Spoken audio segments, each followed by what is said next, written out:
they have stories to tell personally about what this means. So I'm really delighted for them to join us today. Look, the number one economic issue I hear about wherever I am in Washington State, Seattle, Spokane, anywhere, and all across the country is about the child care crisis. And the reason that we're hearing about child care everywhere is because this crisis is affecting everyone, not just families who live in certain cities or rural areas. It is affecting everyone. Half of our country lives in a child care desert. So parents across the country are desperately wondering where they can find a child care opening, if they will ever get off that wait list for an open slot. See every parent nod at that. And how on earth they're going to be able to afford to do this. Because in many states, child care costs more than families' mortgages or college tuition. And parents are not the only ones struggling because of this crisis.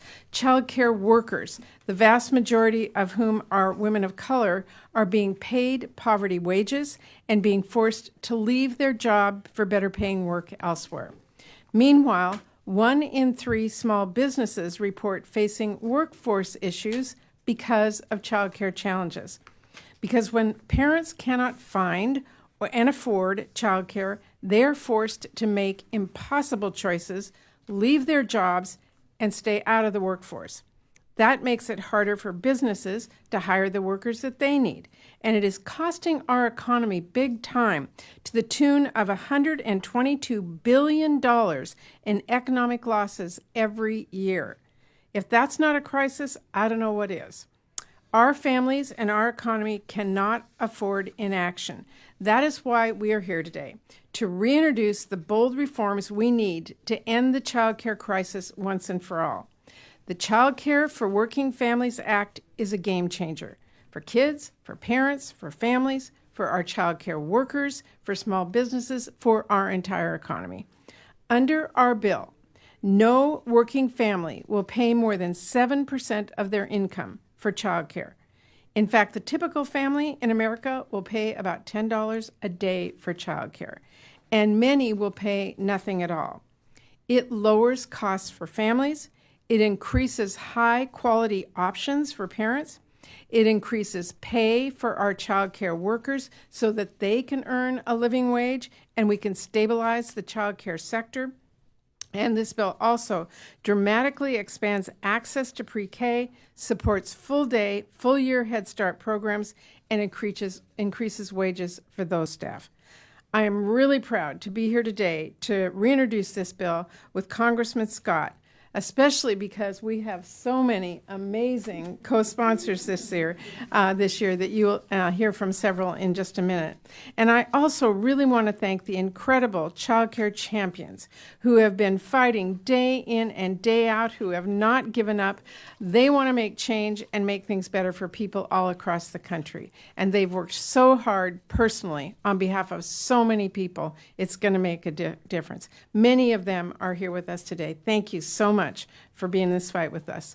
I am determined to keep building on the momentum here and get this passed, keep pushing for progress at every opportunity, and keep making clear that tackling this child care crisis is a top economic imperative, and it has to be on the agenda here in Congress. So thank you all for being here. We are delighted to be reintroducing this today, and I'm going to turn it over to Congressman Scott. He has led the fight in the House. I'm proud to be your partner on this.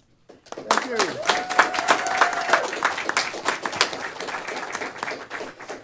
Thank you, Senator Murray, for your decades of work on behalf of children, parents, and child care providers. The COVID-19 pandemic was a clear reminder that affordable child care is essential to children, parents, and our economy. However, while Congress saved the child care sector from collapse during the pandemic, our economy is still forcing workers to choose between their jobs and caring for their children. Whether it's the high cost of child care or preschool, the failure to properly invest in early childhood care and education continues to push millions of Americans out of the workplace. And we can't forget that women have consistently borne a disproportionate share of the consequences. And that's why so many of our House and Senate colleagues have joined us in supporting the Child Care for Working Families Act. The bold proposal to reduce the cost of child care for families, increase the wages for child care workers, and expand the availability of quality child care and preschool options.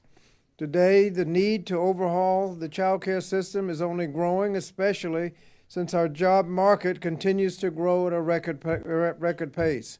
Without investments in the child care economy, these jobs will remain unfilled because too many workers, especially women, will have to remain at home and our economy will never reach its full potential.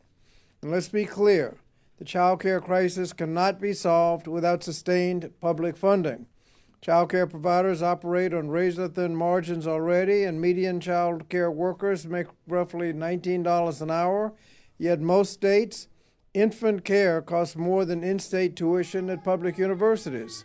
And so the only way that child care professionals can be paid a reasonable wage and child care facilities can charge fees that are affordable is for there to be public funding. The Child Care for Working Families Act makes the investments we need to turn our child care system around and meet the needs of children, parents, and child care workers. And we must finally pass this bill and expand access to quality early learning opportunities, provide child care workers with the opportunity they deserve, and give parents the freedom to pursue rewarding careers and contribute to our economic growth. I want to thank Senator Murray, Leader Schumer, Leader Jeffries, Congresswoman Wild, Senator Casey, and Senator Kane, and others in both chambers for all of the work that they've done. And now I'm pleased to turn it over to a longtime strong supporter of children and child care. Which senator is speaking?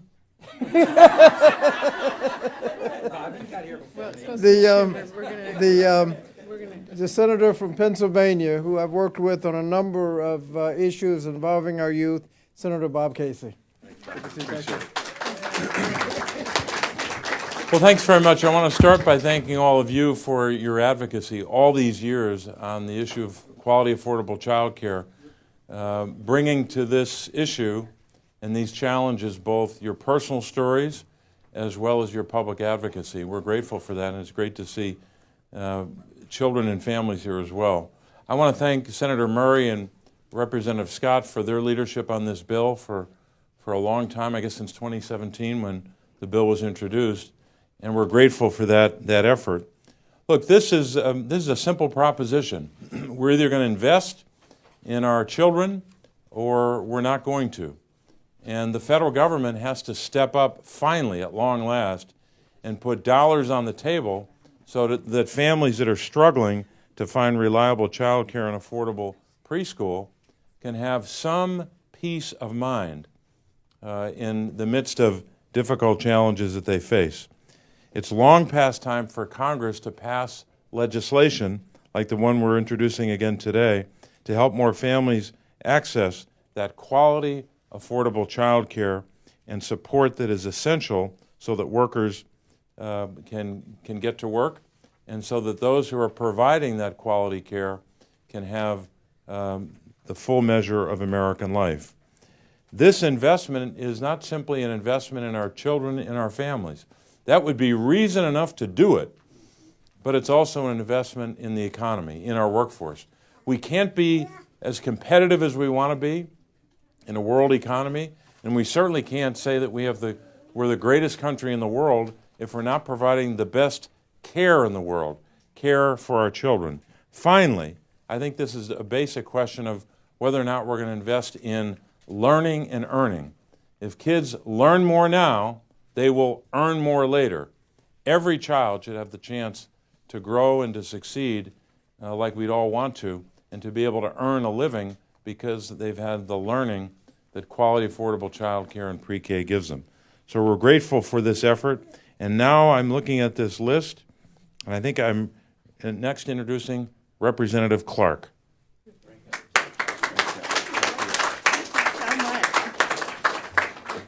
Thank you so much. What a pleasure to be here. I am so grateful to Senator Murray and to Congressman Scott for all their leadership and to all my colleagues for being here on this critical day. Today, Democrats reaffirm a long a basic but long denied truth.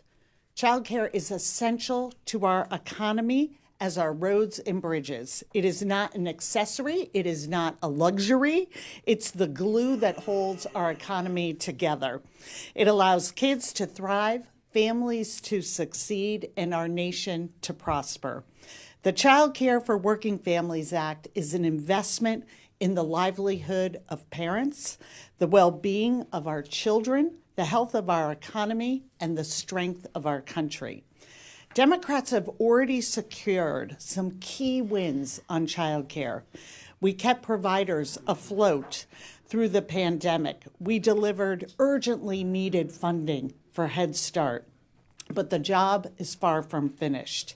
In my home state of Massachusetts, child care costs a family nearly a quarter of an average family's income. A quarter. And our early educators, whose work enables all other work, can't afford to care for their own families while they're caring for ours. This is a full-blown economic crisis in every state, in every zip code, and for me, it's deeply personal. I remember what it was like to balance 3 children while caring for my parents who were very ill. But I had resources. I had paid leave policies. I had the ability to handle it. Caring for your kids, for your family, shouldn't be a question of privilege. Having a family should not be a recipe for financial disaster. It's time to put our kids, our families, over politics. It's time to finally make this bill the law of the land, because we know care can't wait. And it is my pleasure to yield to a leader who understands the urgency of this fight, is a voice for families, a child care champion, my friend from Virginia, Senator Tim Kaine. It could have applied to any of you. We were all like, who are you talking about? Hey, what a great group, man. I'm so glad that I am able to do this with my President Pro Tem of the Senate, my Dean. Bobby Scott is the Dean of the Virginia delegation, the House and Senate delegation, and convenes us to work together on important priorities. So I'm with my President and my Dean. I'm with all these great friends, and on a priority that could not be more important. And just to see your faces here and know how passionate you are about this and what great advocates you are, that gives me optimism that we can get there. Now, Catherine mentioned some of the recent efforts that we've been able to be successful in advancing the ball, and one that I would like to mention, because you worked so hard on it in the appropriations bill last year, was increasing the child care development block grant by 30% in 1 year, which was really, really significant. And I need to point out that the House bill that passed yesterday dealing with the budget would dramatically cut back child care funding at precisely the moment where we don't need less, we need more. As I travel around Virginia, I hear 3 things. I hear from parents who cannot find affordable child care. Each of my colleagues have talked about that. Infant care in Virginia averages about $15,000 per infant, a little bit cheaper for older kids. But I mean, so many families can't afford it. And so many, even if they could, they can't find it because they live in parts of the state where we don't have providers, especially after COVID hit the industry so hard. So I hear about the cost. And then I hear about those operating child care facilities and those who work in them, that the salaries are not livable. Nobody does child care to make money, but many stop doing it or never go into it because of money. You do it not for money, but many have to exit it. One of my 3 kids, and it's the only one of my 3 that's a Phi Beta Kappa, has chosen to be a pre-K classroom aide. So I have an early childhood educator in my family, but I know how hard it is because of the wages that are paid. And I know the place where he works would like to pay him a whole lot more, but if they did, it would put parents in a bind where they couldn't afford the care. And the third thing I hear, and Bobby Casey was talking about this, is I hear from employers, I can't hire people. There are millions of Americans who are out of work for just the one simple reason: they can't find affordable child care. They're skilled, they're energetic, they're productive, employers need them in industries of all kinds and communities of all kinds, but if they can't find affordable childcare, they're not in the workforce. And so this bill, which would cap the expenses that any families would pay for childcare to no more than 7% of their income, and would provide grants for providers so that they could better compensate their professionals, would accomplish a solution to each of these three problems: more affordability, better compensation for those who work, and an economic effect that would get many more people in the workforce to the good of the country. So I am so happy to be part of this and to continue this parade of child care champions who are taking our lessons and enthusiasm from you. Now let me bring up Congresswoman Wild from Pennsylvania. Thank you so much. It's so good to be with everybody today. I'm Susan Wild, and I represent Pennsylvania's 7th District, which is an area that is, like so many districts, experiencing a true crisis of affordable quality childcare.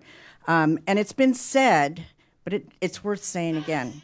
This is not just about moms. This is not just about parents. It's not just about kids. It is about our country. It's about our workforce. It is about making sure that we come together and make sure that we are able to have the kind of childcare or early childhood education that supports a thriving economy. I'm a mother myself, but my children are now 27 and 30 years old. But it was not so long ago that I don't remember just how challenging it was. I was a working mom. I was a lawyer before I came to Congress. I distinctly remember the time that I had to take my very active toddler son to court with me, and this was a long time ago, and it wasn't even as accepted as it would be nowadays, and that was because of a child care crisis. What happened was, where my son went for daycare, they were short-staffed. A lot of people had called in sick. They didn't have enough people, and they simply could not, because of the state mandated ratios and that kind of thing, they could not take him. So it was a very stressful day for me in court. And, I remember that. I just remember the panic that I felt because I knew I had to go to court. I had an appointment with a judge, but I had a child that desperately had to be taken care of. So say no more. I have to tell you, in Pennsylvania, more than 38,000 children are waitlisted. 1,600 classrooms have closed. Yes, I heard some rumblings. 38,000 children in Pennsylvania are waitlisted. And we have hundreds of child care positions that remain unfilled. In my district, in the Lehigh Valley, more than 1,500 children are waitlisted. And in one of my 3 counties that I represent, Carbon County, it's considered a child care desert.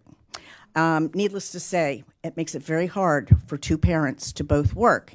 And in today's economy, many, many families both need to and want to work. It's a matter of making sure that your children are well cared for. And let me just say, also from my perspective as a mother who used child care and early childhood education, quality matters so much. There is no parent in the world that doesn't weigh how good the facility is, how good the child care workers are. And the fact of the matter is, quality is very hard to attain when you aren't paying enough, when there are no benefits that go along with it, when they are overcrowded, stressed. It's a difficult job. And every single one of us who has children wants to make sure that what they are getting is the best possible quality child care. I will tell you that early child care workers in my district make just $28,000 to $32,000 a year. And that is compared with their peers who work in elementary schools who make about $52,000. So huge discrepancy there. And the benefits are never as good. So I just know how important it is that we fix this shortage. I'm so proud to be here with my colleagues in support of the Child Care for Working Families Act. And I just want to make sure that we treat this as the priority that it is. I can't help but think back to an elected official who made the comment, and I won't get it exactly right, but it was something on the order of, this isn't our problem. Well, the fact of the matter is it is our problem. If we want to thrive as a country and as an economy, we all need to recognize just how important this child care issue is. So I'm really proud to be part of this. Thank you so much to all of my colleagues who are on this, and let's get this done. We are all working for the people.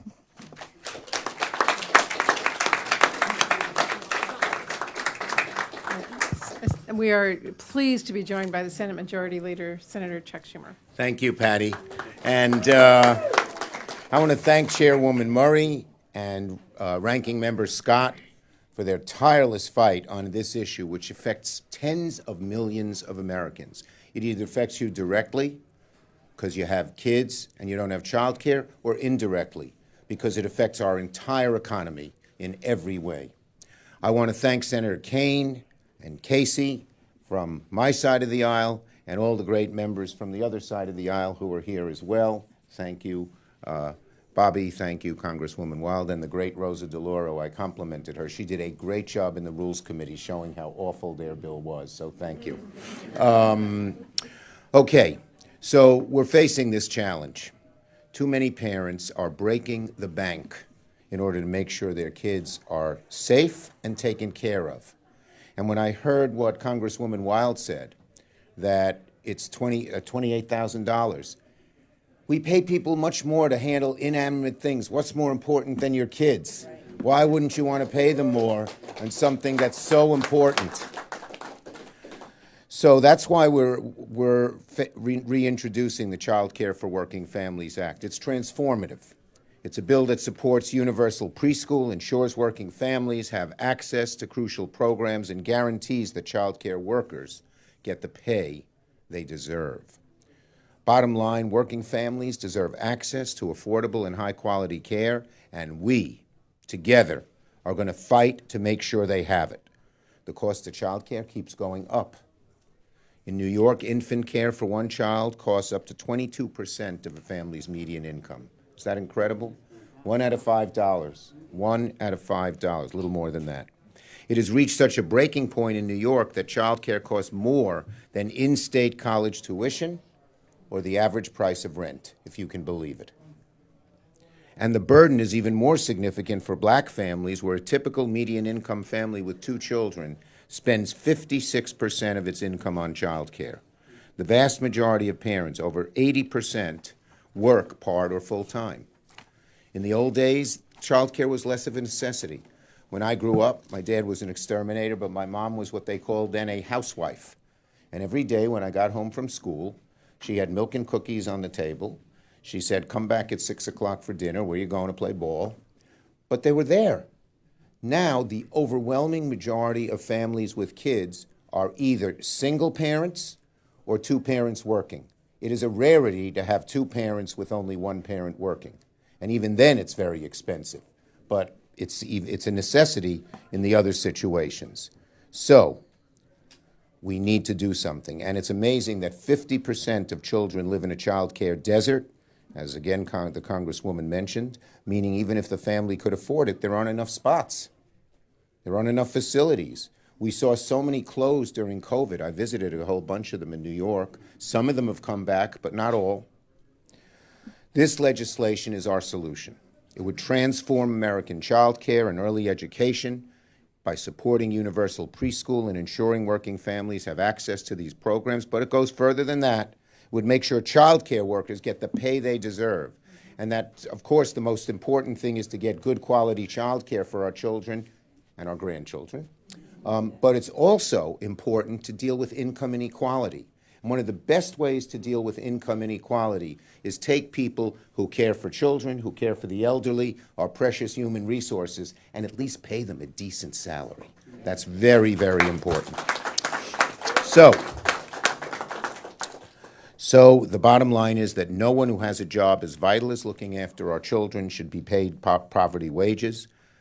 We Democrats are committed to big, bold solutions. And as Majority Leader, I can promise you that Democrats will continue to fight for America's children and families, and we're going to fight until we win. Thank you, everybody. Thanks, Patty. Thanks, Bobby.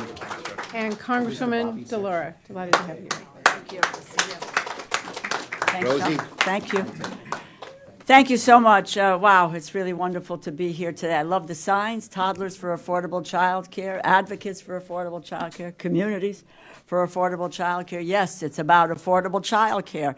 And my congratulations to Senator Murray and to my colleague in the House, Congressman Bobby Scott. I will just say about Patty Murray, we are really joined at the hip on these issues and have been co-conspirators before, but will continue to be co-conspirators as we deal with the appropriations process coming up. And to all my colleagues here, you understand the depth of their feeling and their commitment to this issue.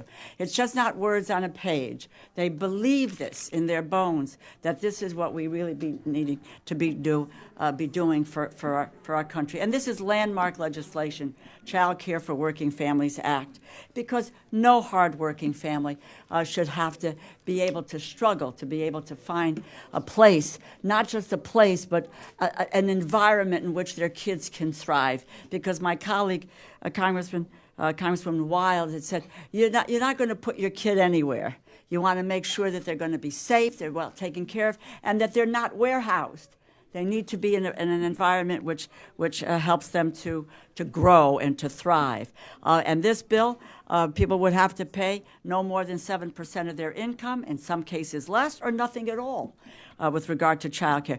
To all of the advocates, activists, what great partners you've been in this effort. We're grateful for your work. Keep it up. It makes a difference. I will just tell you that we'll all tell you that Congress is an institution that responds to external pressure. You are the external pressure here, and you can make it happen. And to the parents and the child care workers here this afternoon, and you see these wonderful children. I don't know what happened to Ruben. We took him out of the room, but he's great, and his mom here. But thank you for the courage to tell your stories here today. Families are struggling, as my colleagues had said, and trying to afford affordable child care. Senator Schumer talked about his experience. My mom and dad both worked. My mom was all those years ago, but my grandmother had a pastry store. I would be there every afternoon after school. A great environment. Aunts taking care of me and so forth. That's gone. It's not only its mothers, fathers, it's aunts and uncles, grandmothers, grandfathers. They're all in the workforce today, which is why we need to step in and to be able to do something. During the pandemic, by the way, this is a crisis for parents, for families, and providers across the country.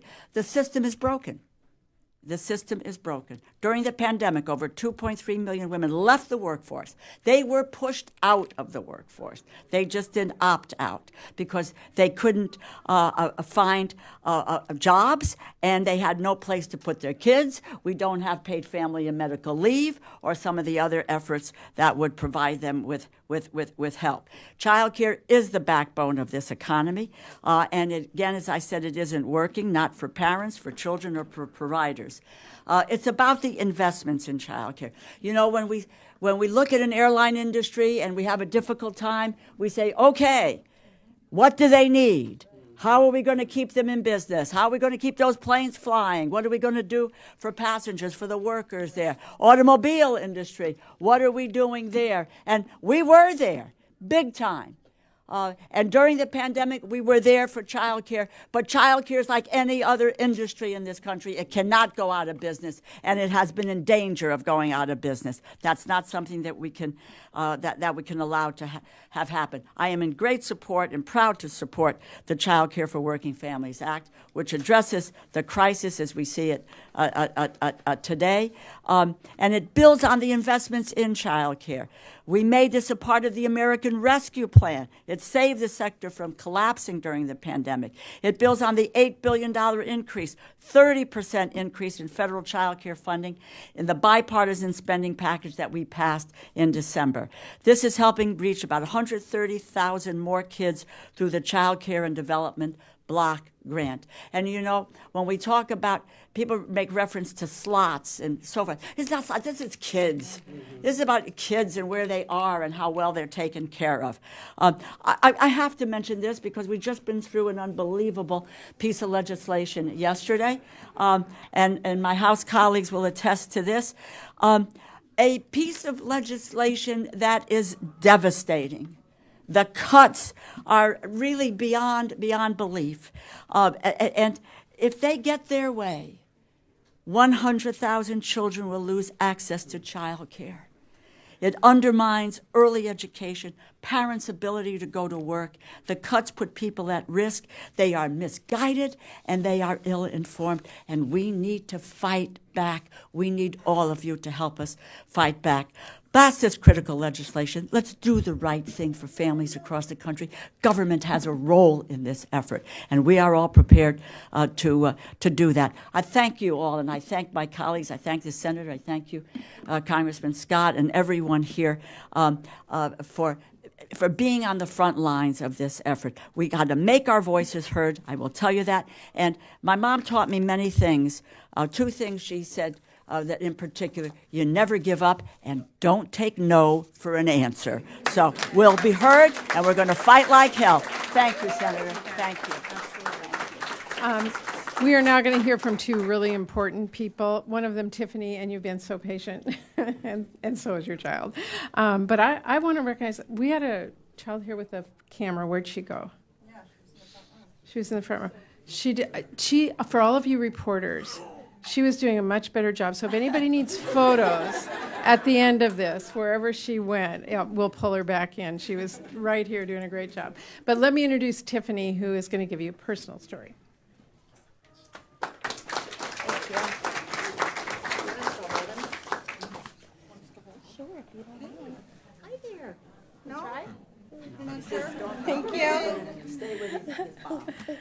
Good afternoon. I'm Tiffany Nelms, a social worker and mom of 3. I have a 16 and a 5-year-old and 2-year-old Ruben, who's still working on his press conference etiquette.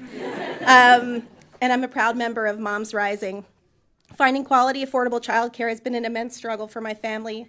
I never anticipated how difficult it would be to secure a daycare spot for my child.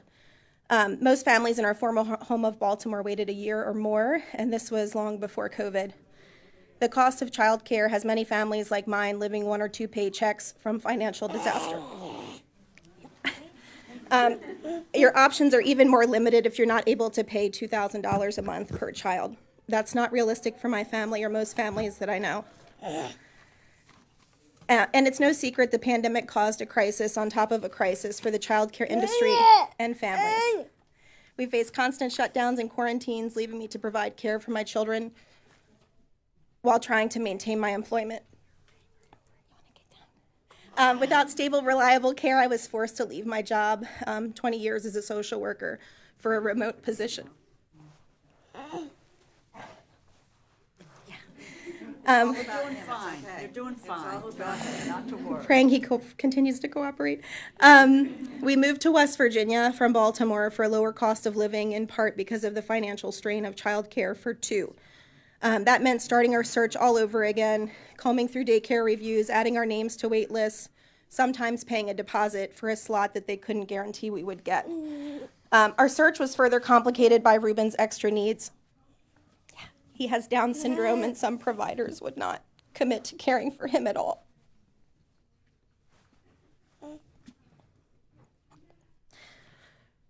We have more resources than most families, but we couldn't find high-quality care in our community, so I drive an hour round trip twice a day to drop off and pick up my children from a daycare that provides the care they deserve.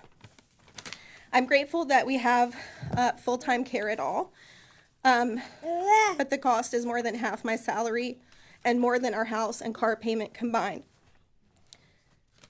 As a social worker, I see every day how the child care crisis traps women in poverty and creates unsafe situations for children. The early years are critical in development, and having quality child care shouldn't be a privilege. It is a right we should guarantee to all families. We need to fix this now. The Child Care for Working Families Act is the bold, comprehensive investment moms like me need. It addresses the shortage of providers, It helps ensure care professionals are paid living wages. Yeah.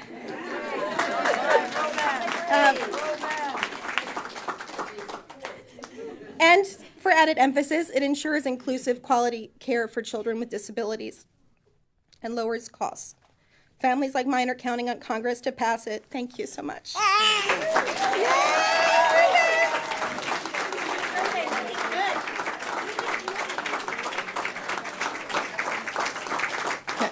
Ruben actually made the point for all of us, so that was awesome. And finally, Annie, you want to come up and address everybody? Thank you.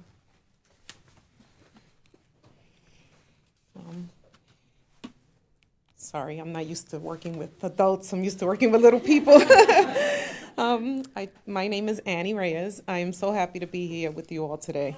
I am a proud program director of Downtown Baltimore Child Care and a NACI-accredited nonprofit organization that serves families and children 12 weeks through pre-K across the 3 locations in Baltimore.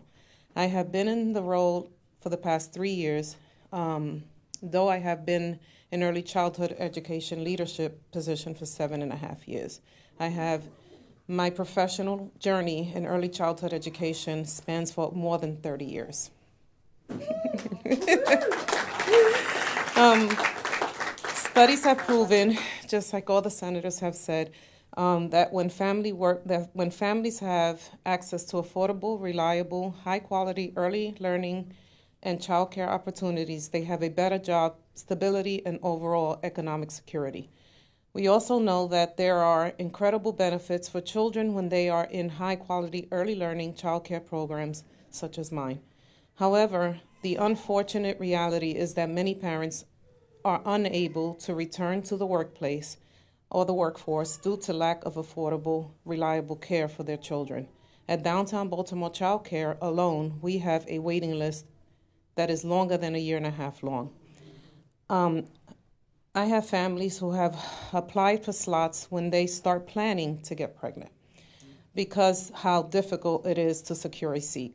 Supporting families with accessing a kind of care, they need that is high quality, developmentally appropriate, and affordable will result in more efficient and productive workforce in both the short and long term. But our current reality is difficult for parents and also for early childhood workforce. Did you know that teachers and administrators such as myself working high-stress jobs and largely unpaid and feel unappreciated?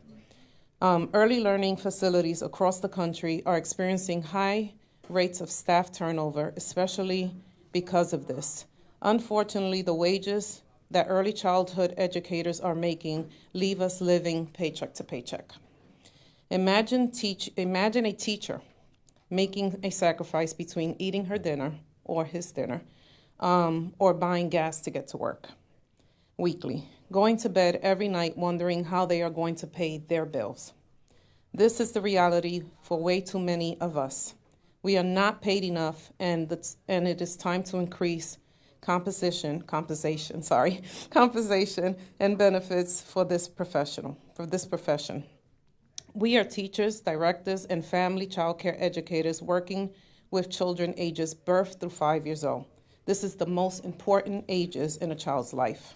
This is why those of us gathered here ask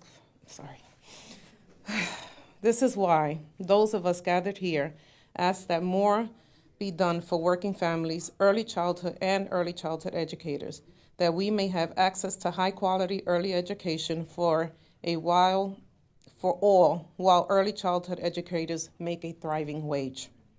Early childhood educators meet children where they are, not where we think they should be. We fulfill our commitment to families through mutual respect, caring, dedication, regardless of race, ethnicity, gender identity, sexual orientation, and religious affiliations. My main goal is to leave a lasting example of what equitable opportunities for all children should look like. This is why I am committed to building a strong communities building strong communities to the diverse, equitable, and cooperative, beginning with nurturing each child, family, and teacher in downtown, our families and teachers in downtown Baltimore child care community. I am proud to be here with you all and know that we have a great champions like Senator Murray. And those who have spoken before me. As I close, I want to leave you with this reminder. Childhood should be a journey, not a race. And I'll say it in Spanish. La infancia debe de ser un viaje, no una carrera. Gracias.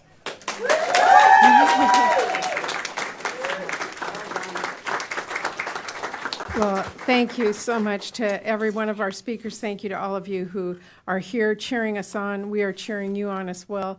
I do think we have a time for a couple of questions. Chairman Scott and I are happy to take if anybody would like to ask. Yes. Senator Basil Gentleman next are. I spoke with West Virginia Republican Senator Fillmore Capito earlier today about this legislation. She says she likes the idea of it. She needs to look at the text of the legislation to really come down with her final say. But on that, do you think that you guys have you can get the support from Republicans in the Senate, and then after that, do you think you'll be able to get a proper